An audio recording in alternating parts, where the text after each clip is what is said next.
আসসালামু আলাইকুম এভরিওয়ান, কেমন আছেন আপনারা? আলহামদুলিল্লাহ আমরা ভালো আছি। 30শে জুন আমরা গিয়েছিলাম চেরি গার্ডেনে চেরি পিক করতে। তারিখটা হাইলাইট করছি কারণ ওই দিন ছিল আমার জন্মদিন। যদিও আমার ভিডিও আপলোড করতে করতে আগস্ট মাস এসে পড়েছে। ইউএসএ তে আসার পর এটা আমার আর আরিবার ফার্স্ট টাইম চেরি গার্ডেনে যাওয়া। লাস্ট ইয়ারে আমরা গিয়েছিলাম আপেল গার্ডেনে। সো এই তো আমরা গার্ডেনের সামনে চলে এসেছি। জুন জুলাইয়ের এই টাইমটাতেই চেরি গার্ডেন ওপেন করে দেয়। যদিও আমরা একদম লাস্ট টাইমে গিয়েছি। এই গার্ডেনে কোনো টিকিট সিস্টেম ছিল না, সো আমরা সবাই ভিতরে ঢুকলাম। ভেতরে ঢোকার পরে ওরা বড় বড় সাইজের ব্যাগ দিল। ওদের সিস্টেমটা বেশ ভালো ছিল, যে যত পাউন্ড নেয় আর কি। অ্যান্ড দেন ওরা গাড়ি করে আমাদের ব্যাক সাইডে নিয়ে ড্রপ করে দিয়েছিল। আমি এক হাতে ফোন আর এক হাতে আরিবাকে ধরে কোনো রকমে একটু ভিডিও ক্লিপ নিয়েছি। সো এইখানে আমাদেরকে নামিয়ে দিয়েছিল।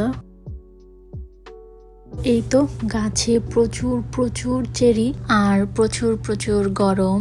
আর গাছের চেরিগুলা এত মজা, এত মিষ্টি, কি বলবো।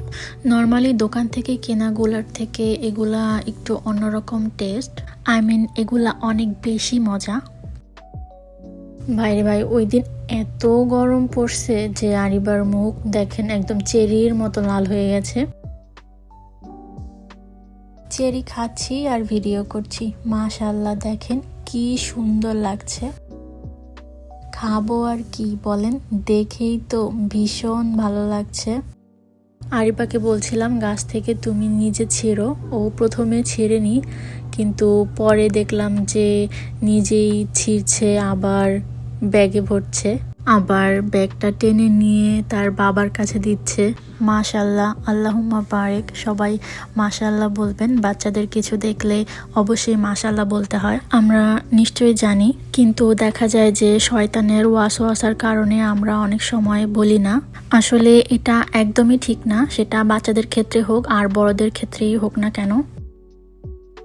আমাদের ছোটবেলায় তো এটা অনেক করা হয়েছে, কিন্তু নিজের হাতে গাছ থেকে কোনো ফল পেড়ে খাওয়ার যে ব্যাপারটা, আসলে এই ব্যাপারটা ফিল করানোর জন্যই আরিবাকে গার্ডেনে নিয়ে যাওয়া। আলহামদুলিল্লাহ, এই তীব্র গরমেও মেয়েটা ভীষণ এনজয় করেছে। সবাই ওই দিন খাবার রান্না করে নিয়ে গিয়েছিল বাইরে কোথাও বসে খাবে, কিন্তু এত গরম, তারপরে আবার হঠাৎ বৃষ্টি নেমে এসেছিল। পরে ওই দিন আর আমাদের বাইরে খাওয়া হয়নি, বাসায় নিয়ে এসে পরে আমরা সবাই খেয়েছি। থ্যাংক ইউ সো মাচ কষ্ট করে আমার এই ভিডিও দেখার জন্য। আজ এ পর্যন্তই। সবাই খুব ভালো থাকবেন। আল্লাহ হাফেজ। আসসালামু আলাইকুম।